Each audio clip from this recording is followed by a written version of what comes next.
It's your friendly neighborhood bibliothecary Morgan here. We're rocking a new computer, a new recording setup, and a new fandom. We're going to be exploring the world of Faerûn by reading the in-game Codex entries from Baldur's Gate 3. And don't worry, I do have plans to going through the lore for Baldur's Gate 1 and 2, I just haven't played them yet, but that's on the list. Today we're going to be reading Magical Histories, so without further ado, grab your cuppa, make yourself comfortable, and let's start reading. Magical Histories Volume 1 The Origins of Mystra. To know of Mystra, the goddess of magic, we must first consider her earlier incarnations, beginning with Mistral. The Lady of Mysteries was said to have come into existence during a conflict between the goddesses Shar and Saloon. In their efforts to best one another, the twin sisters of darkness and light inadvertently forged a portion of their opposing energies into a new being of pure magic, Mistral. As an embodiment of magic, Mistral laid claim to unparalleled control over the weave, the very fabric by which magic could be channeled and harnessed, for it was but an extension of her being. For her, to use magic was as natural as it would be for another to draw a breath or curl their finger. It was in minus 339 DR that Mistral gave way to Mystra, when the former had her power seized by Karsus, a Netherese lord, and perhaps the most powerful and ambitious wizard to have ever lived. Yet Mistral sought to deny him his ill-gotten prize, sacrificing herself that for a moment the weave faltered, and all magic briefly ceased. Karsus's folly brought about the destruction of Netheril, and the end of his ambition. Yet the weave would not go unattended for long. Within moments, the goddess of magic was reborn, as Mystra. Volume 2 The Spell Plague. In the infamous calamitous year of 1385 DR, a conspiracy between the goddess of darkness, Shar, and the god of trickery, Sirik, sought to end Mistra's control over the weave and influence over the realms by cravenly assassinating her. But instead of merely breaking the goddess of magic's dominance, her death threw the weave into utter chaos and collapse. Magic spells faltered or failed entirely. Countless spellcasters were killed or driven insane.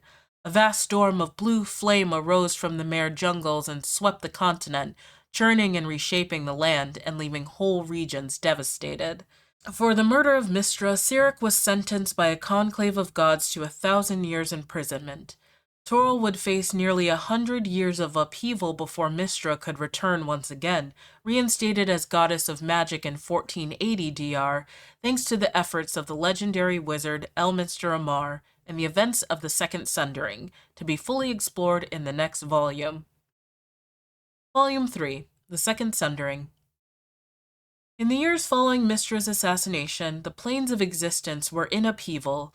Lord Io, the Hidden One, overgod of all deities and mortals, sought to rebalance what had been thrown into disarray by renewing the Tablets of Fate, those most sacred of artifacts between order and chaos. The very portfolios of the gods were rewritten, and several who were thought lost found themselves returned to life and power. Heralded by the wizard Elminster Amar, Mystra found her magic restored and portfolio returned to her. Once again, the rightful goddess of magic found herself to be custodian of the weave. Volume 4 The Chosen of Mystra. To be the chosen of a god is to be empowered with their very essence, and to be the chosen of the goddess of magic herself is to possess unparalleled mastery amongst mortals in manipulating the weave. Some would consider such beings to be demigods, while others would see them as servants, powerful and rare ones for sure, but servants nonetheless. In the current age, Elminster Amar is known to be a chosen of Mystra. It is fitting, of course, that the finest wizard known to most would claim such a title, but was he chosen for his magical prowess, or is that prowess derived from his chosen status? Some embittered scholars claim Elminster's favor is rooted in an amorous past with Mystra herself, but this author finds such a feat to be no source of shame, if true. For a lowly mortal to seduce a goddess? Bravo, sir! One can only suppose that the bunk beds of Candlekeep twitch with dreams of repeating the act. Well, okay then. That was Magical Histories. Thanks so much for joining me, and until next time, I'll catch you later. But be sure to come back and visit the Bibliothecary.